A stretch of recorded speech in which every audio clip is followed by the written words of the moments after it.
as I walked in Kware, I saw the needs of the people, and I realized that something needed to be done. And God gave me a vision and a mission based on Matthew 9:35 to 33. And it was like when Jesus walked through the villages and the synagogues, he saw so many hungry people, he saw people suffering, and he had compassion on the multitudes, yeah? They looked like sheep without a shepherd, scattered all over. That's exactly how I felt.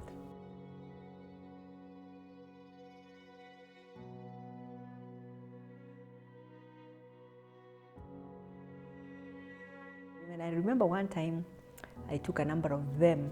It was 5 of them, squashed to my kaka.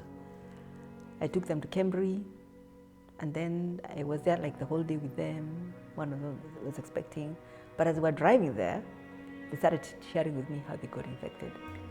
But after I finished with them that day, gave them transport to come home, as I was driving home, and the Lord asked me, so, you are doing this. How far do you want to go with this? I remember crying. And then I said, as far as you want me to go. And then the voice asked me, if I told you to bathe them, would you bathe them? And 2 weeks after, I was put to the test. One of them got sick. She was admitted at Bakati. I went with a friend of mine. So this lady says she wants to use the washroom. And we asked this lady, so where are the washrooms? We're going to hold her and take her to the washroom. And the patients look at us like, washrooms? Hakuna? Hapa tunatumia ndoo. Hey, we looked at one another, my friend, and it's like, okay. So we held her, helped her do her thing, wiped her, washed her, combed her hair, fed her. You know, she died in the night. We were there at the funeral. You know, it was very, very emotional. For me, that was a turning point. And she left a child. She left one child. She left 3 children. And before she died, she would bring those children to me and tell me, you look like you've got a good heart. I want to give you these children. And at that point, I guess, I think as I saw this, a few others died, I felt, every mother, these mothers don't need to die. They need to live. Because they leave all these children who are suffering, So at that point, that's when I actually told the Lord, tell me what you want me to do. I am ready. That was my turning point. And then I came back to the ladies and I asked them, so if you are to be helped to do something sustainable, if you finish this home-based care, every time I come here, you introduce me to a different husband, you're in a different house, we need something sustainable. What do we do? And they had a whole list of the things that they wanted. Kutengeneza mikeka, kushona manguo, access to credit ya kutengeneza biashara. So that's when, and 80% of them actually said mikeka.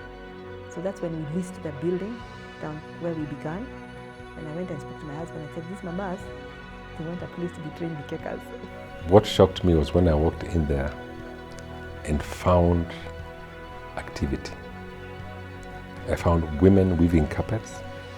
That day, that was the day I actually caught the vision and realized this woman is serious.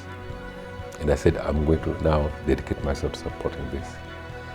This actually confronted me, okay?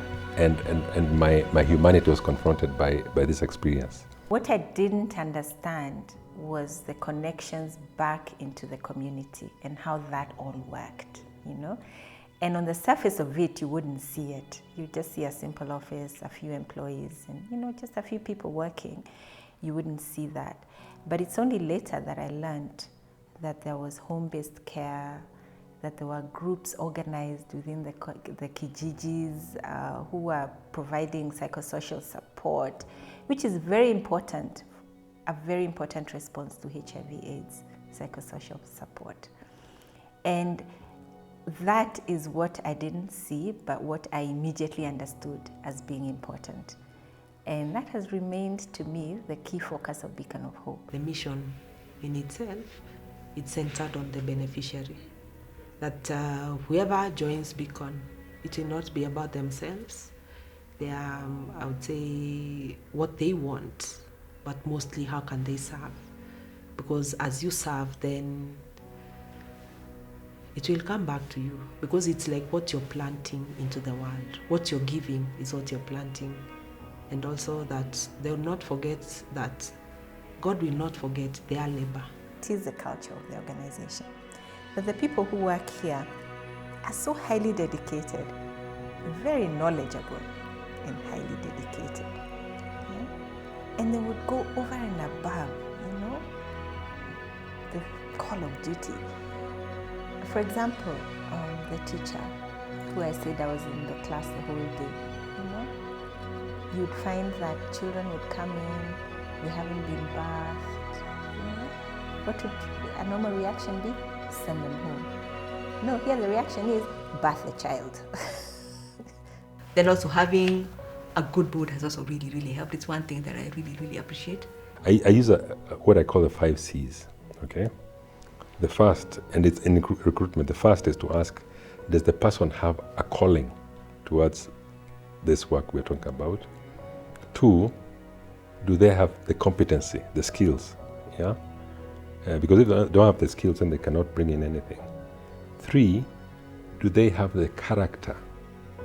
Because unless you have character, you can have one board member who just comes and scuttles everything because of character. 4, chemistry, because we're talking about a team. Yeah, group dynamics are very important if you want to achieve results. So chemistry then becomes important. And then the 5th one is cost. Yeah, can we afford them? At Beacon, I found a place where the team leader leads by example.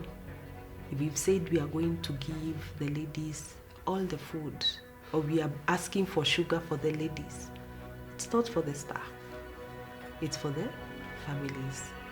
If we're asking for maybe clothes for the families, it's not for the staff.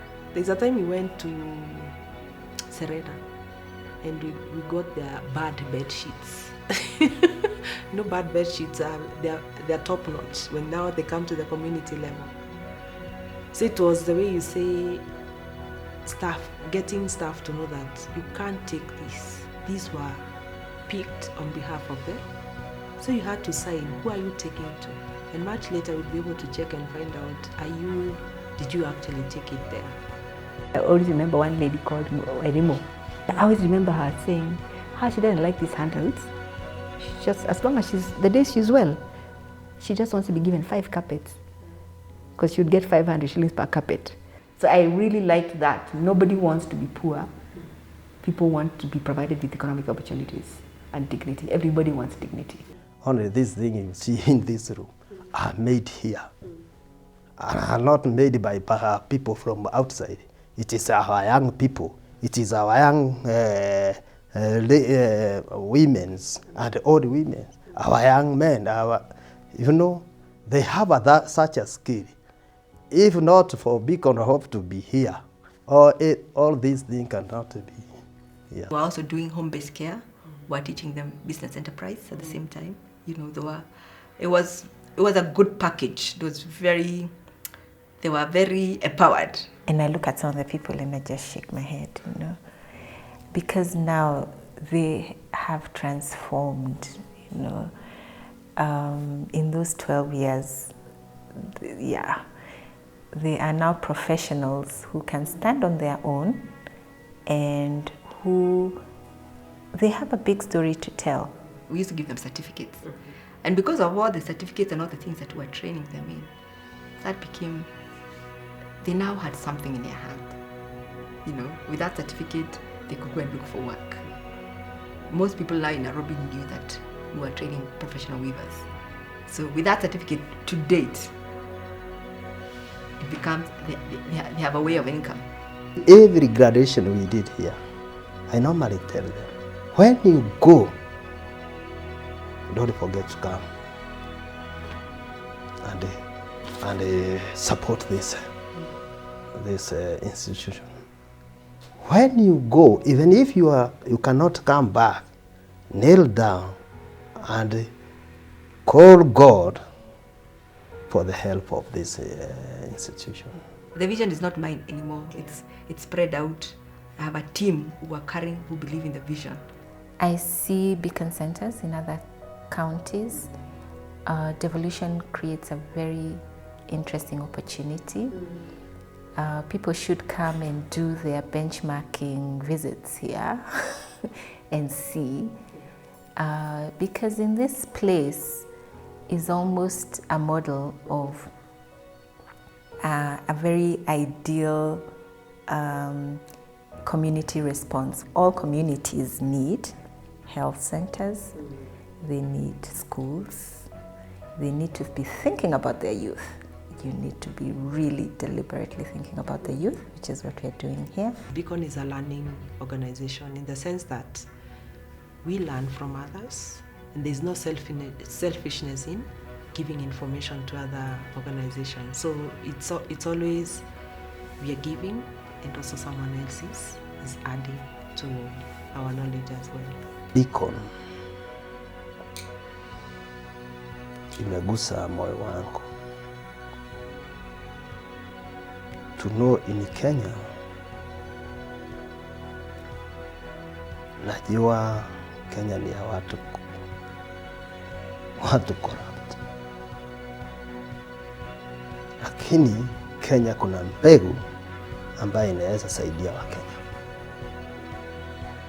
Kama hii mbegu ilikuja because of For me, it boils down to the question that Christ was asked. Grace is a commandment. Love the Lord your God with all your heart, soul, and mind, and your neighbor as yourself. So love for neighbor then should inspire something in us as human beings to make a difference beyond self. I think we spend too much time focusing on ourselves. It's when you focus on others that greater good comes to self. Yeah, and then you develop and become the magnanimous human being that you're supposed to be. And for sure, there are friends who ask me, what are you still doing at Beacon of Hope? I tell them, if you experience one of my days, then you'll understand. And for me, my passion has been to be able to share my story, to encourage other people to do the same thing. Not even to have large, very, very many beacons. No, it's to just use this as a model to encourage others, to inspire others. That if you have that dream and you trust in God and you work hard, it can come to pass and community can be transformed.